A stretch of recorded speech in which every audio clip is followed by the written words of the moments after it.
Maktada miyang tabiriba madi tabiriba singbu Nirmala Thangjama madi Pusparani Lashamanina Kurumjari Asi Tharamasida Sizinazariba mobile number Mutani Singzage 7005707808 Hariba number Sida call to Biduna Adongi Apamba Isay Kuidazaba Isay Sakpagi Kudong Chaba Thamjari Mutangana Singzage 7005707808 Hariba number Sida call to Biduna Adongi Apamba Isay Sakpagi Kudong Chaba Thamjari Izariba number se Hekuigi screen the Sodom Tamjare Yamna Saru Labiu call the Budaptuda Izaba Isay Mate among Topiu Masi live telebibada Ma Kedapati Kontoza Michelang Lenton Kaba Kaba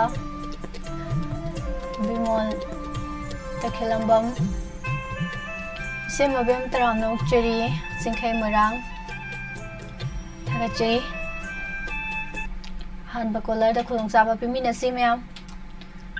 Hello Hello Taram Nokchari Mingley from Highview Don't follow the Mama Damini Imajamini Taram Nokchari Karimatel Chabi Kragang Sisibo I said, dear, eat one bar when I said,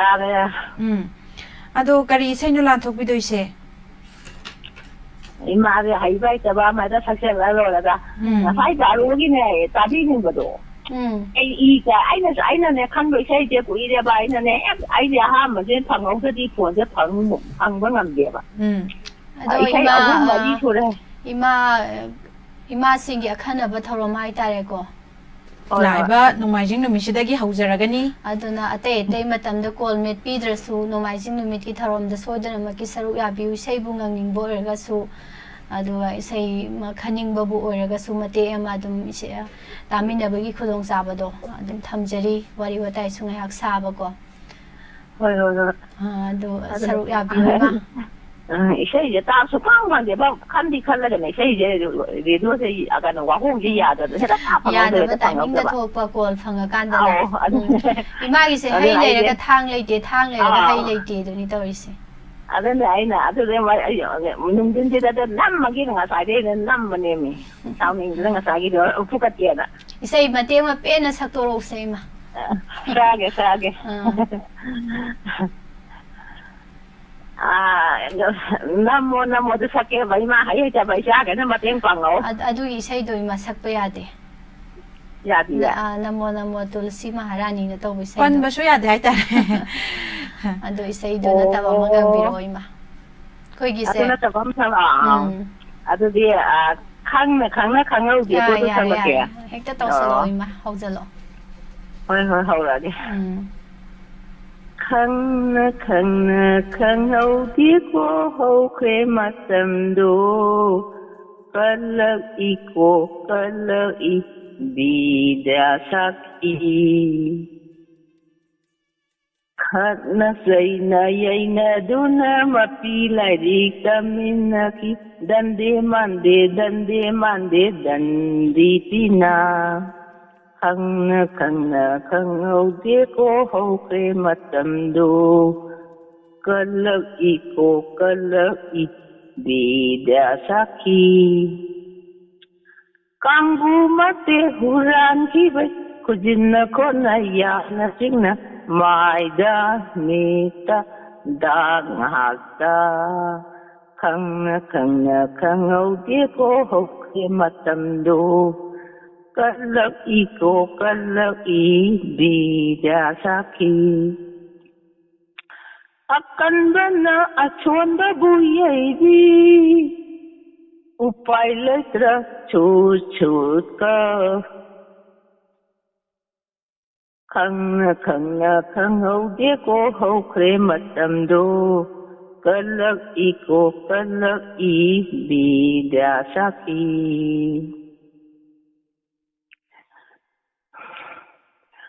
Rồi là cả sao đi mà cắt tao Ima cao. Say no, cây nổi. Tagachari ima. khadna sunaduna yam pasana sagle imana mayek suirasu adum surdo dum chumna dum sagle imai di sai reng la wa reng la sai da khang pon te da si su ta bu nungai sidi ma thaga chari ma jamini no kolar shei pajaba mala thokpiramba thaga chari ma bo hana Fajabi sarangi je balobasi urumdo male sum khanbada adum taram no sare pakhangari ba gaitri hero thoiluang thaga chari Mathangi caller ama muk lakhachage se aing bim nam hello hello taram nok chari ming laifam haibiu ai wangu dagi anju wangu dagi anju ngasina ahan bo iramgadaba male anju se au man anju wangu da radio si fa bro ha de phone dagi YouTube ta yeng bane bako au ado anju kayam kuire yeng bi basum kuiri ado mamang su dum try da wo sung phang da do si bi phang anju su sum ming su dum kong na re ado yung kay pan bira bra kamay taw no lai sabi hoi adudi chahi kya surage chahi je kuma thoi sure adudi khoi isi ko bo yare a khoi je ri kem da lai bane ba asing wa lambudi tangjing dai ni da tangjing khunau dagi na te su nu ya da tangjing ha lu kana ma lai ne ba adu dagi yam no ngare anju saru yarak pa ko da hoi anju gi isai mu mayam ga tamina ba tare ado anju ne isai se hojalo ko hoi isai je haidai te do ju sum lake ado sai khong kam la gi isai ne ba ko thai ni isai je phajaba isai ni ta thoksi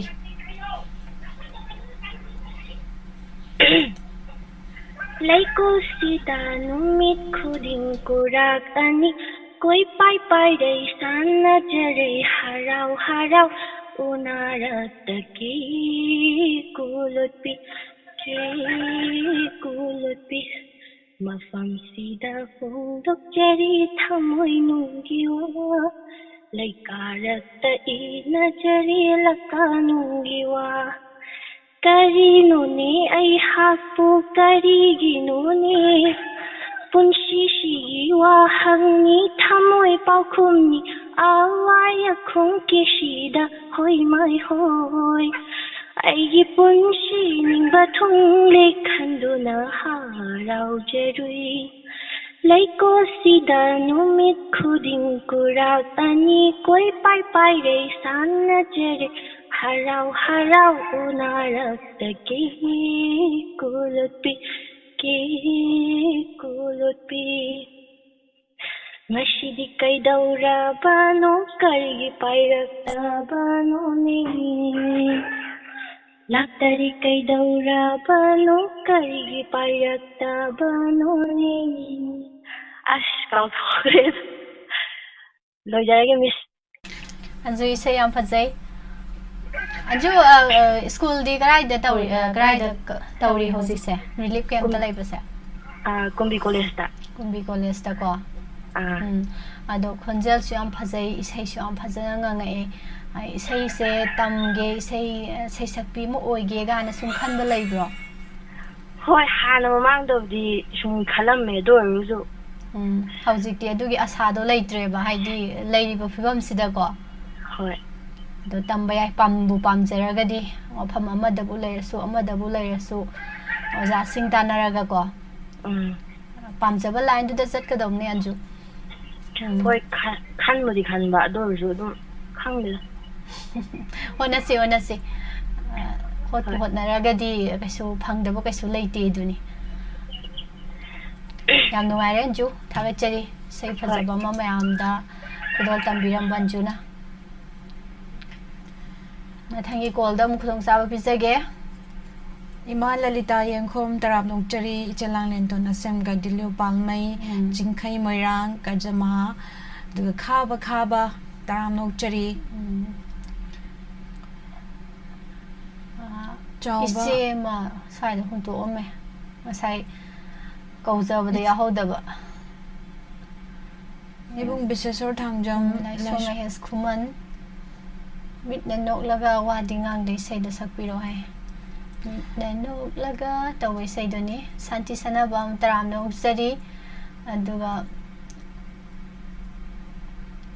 isebe kangyambam yam thuna live to sangbirak pani se simal litha hore sum kaubu kanda ibung ni mai maitei thagachari ibung busu Barsesori takhel sangbam thagachari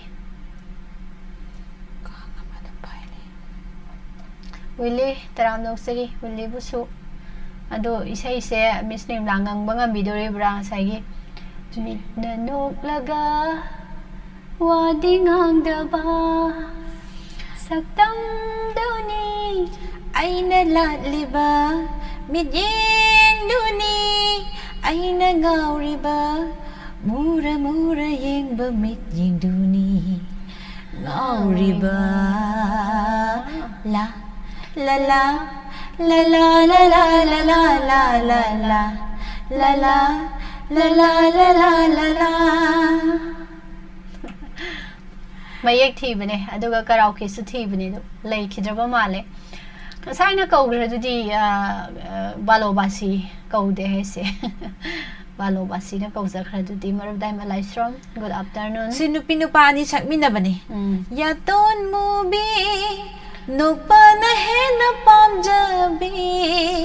Ing tapi Natawduni ay suchakliba Miding dudani Hingliba Ah ha ha La la la la la la la la la La la La la la la la goro bakuman tobi devi lai strom Pajabi koro harmane Pajabi Oh Pajabi Suni lai strom taram nuksari Apau pusparani sakpane dafau flangi saine hese singkai morang na Tuina tasaludamnina makok tu katang sum saksabani maning tarakpadi kaugre ai tarene thagachari mayam na call sing asai gi lokhalaga leirabani ba kaw ba wani lokhat kas Hello Hello. taram nuksari ming lai fam hai biu Lai manai deki hekruza masani Miss Ani Buhan buda thagachari taramok jari seju yam phajana ngangthokpigre matat matat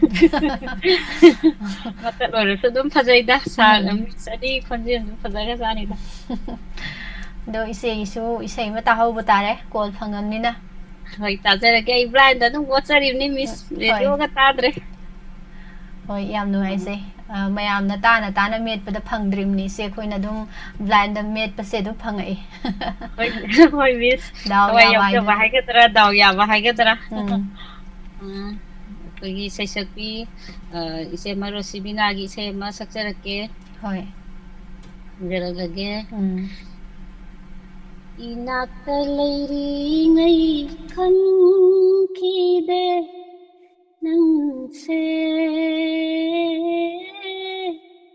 kayam nungsiba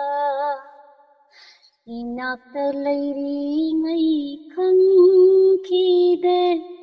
nangse kayam nungsiba Lakhaga khanglagling asita nangse kayada pamuba inakta leiri ngai khangkide nangse kayam siba inakta leiri ngai khangkide nangse kayam siba lakhaga khanglagli nungsiba thamoi gitangdaba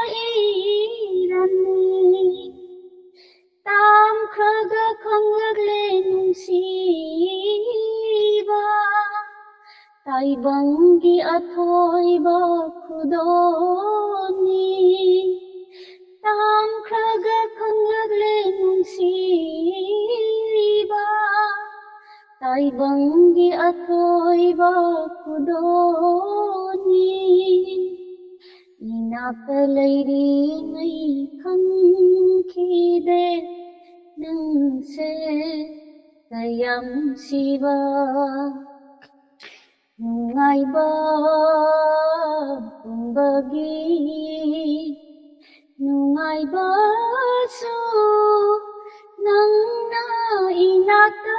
lairi ngaini Harauba pumbagi Harauba su Nanakta aina laijabani Harauba pumbagi Harauba su Nanakta aina laijabani Inakta laingai khangkhide nangse kayam nungsiba Miss loisinjarage Agachari iche Ase asa Ise ro sibinanaga taradi Wow haidana nokani yam phajana ngang thori phajaba isai ni hawjikani kaya bu ta na hidre mayam se isai se Hoi miss ani yam thagat tikre Thagat sari isai su phajaba aduga iche na su yam phajana khonjel su nuksi bhai tare iche gi awat pam te hek leitre doni isai se matau tamaga salak po raga su hena dum saisak pidegi ta da bai do dum oireba Miss Adibu thagat tari adagi jatalai biriba singna su color sai yamna phajai haibire e jam thagat pire ba yam khubire e adagi boys yam phajai haidana su haibire thagat sari che saru ya birakpa mathangi kol da muk khong sa pizage Sursandra sanasam taramna ukjari sunil ningthozam nanau kon thozam telangama mai philangi sai amata sakpiro telangama mai philangi Fazaba mayam ishay mayam yawun telangama maigi ishay se Ando subina Yang zage karaoke di ram gadaba mande Karaoke di yawgande Ibung bisesor thangzam Taramna ukjari goroba khuman Zawba khomdram Mapal nai draba atiyada Palifam khangdana Pairiba Mapal nai draba atiyada Palifam khangdana Pairiba Telanga Telanga Telanga Telanga Aigi punsi khong chatka Karibu khenai nanga Biklaba sage hina Lufan bire manglai bakta Telanga Telanga Telanga Awa banungai ba anigi marakta Jali punsina sangla balambi Awa banungai ba anigi marakta Jali punsina sangla balambi Awa banungai ba anigi marakta Jali punsina sangla balambi Tingkhang tumbau tana thallaba Khong thapam lai traba lambini Telanga Telanga Telanga Telanga Siapa katang saksarage Miss koina isai sakpiradi hekta ngauzari hairi Ngasagi isay makha malising kay gise Thamoy ani se lona wari sanare Wari dudi khangi adubu haidok padi ay di ngam kiroi La la la la la La la la la la doni. Yam nungai aduga Alex Krishna Chandra Telhaiba Mm. Krishna Chandra Telhaiba Lyrical wari Tam lako mapao Pen balete magi warida Khangde kari laiwa bupu bano Lyrical wari Tam lakho mapa. Thoiluana sumke keda As ako'y saklay na. Java nang si aigi kanano Sumke kida ningti jabi nang si aigi kanano uriba mitsina tamli kaya da fazay ko nang si kaya da ningti jay nang si Swadi halase Pramananda Kuire atopang mapau tadaba as taure he Kuire mapau tadaba ma Ado di karaoke lagi ba niko? Siti thaki pau khum di phang di As collar se Caller se tum giptare aduna adum makha lauthajage hello Hello, good evening. Inaw thobi ani iche la ikai khunajare. Taram no seri che mabem kaksing dagi Ming se salang hajalak pasidai se se khang bre kai num tawo male yam khang na kau ki basida Amna nuksibado. Yana. Iche anta thajare ngasi du daw yan yare. Iche khanba su phangne, iche thakpa su phangdawre aduna iche mati anta sakte dawlo. sakpiu che ngai hak nungai thok si sai ma sak to aga Ho, du hongjara. au bi roi che O iche bilan le inaw ani na samjin dio. yai Ho hongjara. Matam kuirabagi tunda matam kuirabagi tunda aigi hainagi kaina khabi do noma khang haudana chinaki aina Chana choro kathi narai matam kuirabagi tunda napagi nail lauthoglamle thawong chadasu konglamle Kutu chutaku taramle Timban mayagi Chambudu di hongamde Matam kuirabagi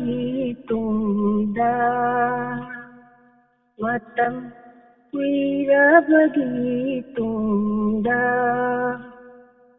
Nung matasu inaka awanung ay hanglas sabili karamlili Nung matasu inaka awanung ay hanglam drabi Ulay haibata mangairaba puncini matam kuirabagi tunda matam kuirabagi tunda Hello, now can you say you mako mama isoy ra Mako mai soya zi sai ni kai doragi che police na pha lak to sunate 너희들 양 파자나 착닝받아 이제도 어도 소진이 아수 양 파자르시디 이제 그대로봐 아고이디 파자나 따링에데 소이버가 암따 강본데다 ngасai isaido ngasai konjel dagi sur dagi sum phajana ngang tharamina ba mai ka to khoi tarudre sur da ni ta jari ba adoi chakchi lam da ni ke samoi kai la lei hore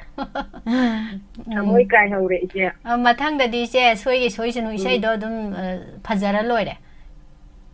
mai ama ida haja matiem hajila ge yeng o nei je na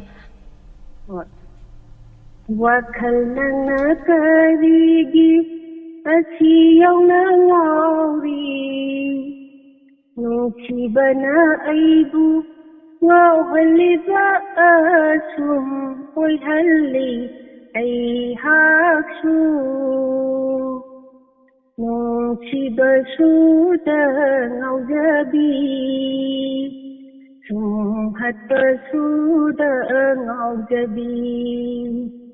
Wakay nang nakarigi asiyaw na ngauri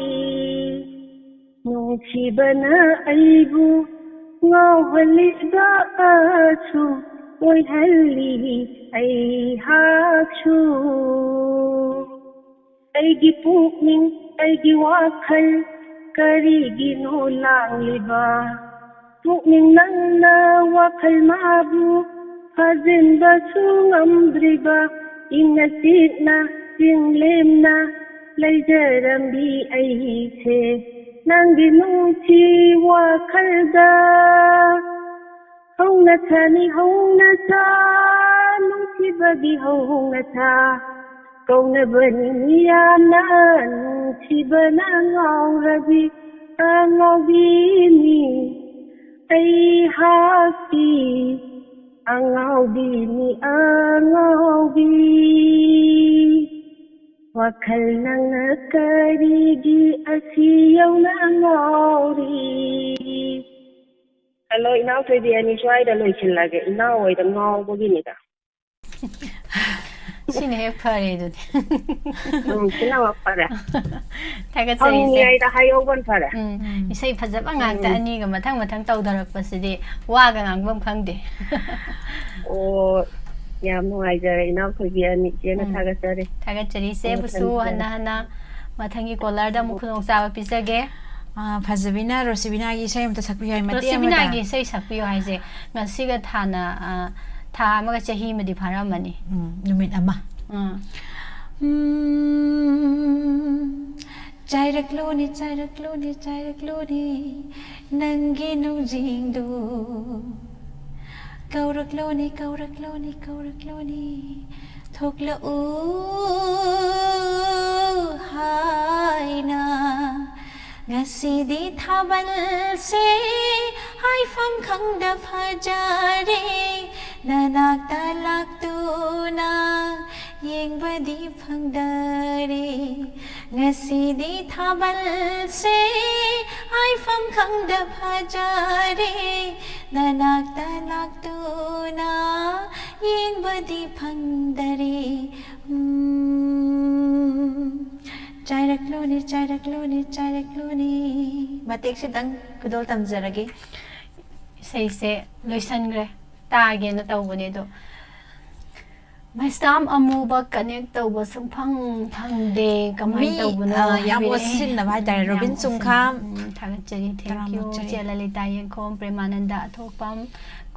kolar se iche mabem jam thagat pire me iche mabem sai fazai haidana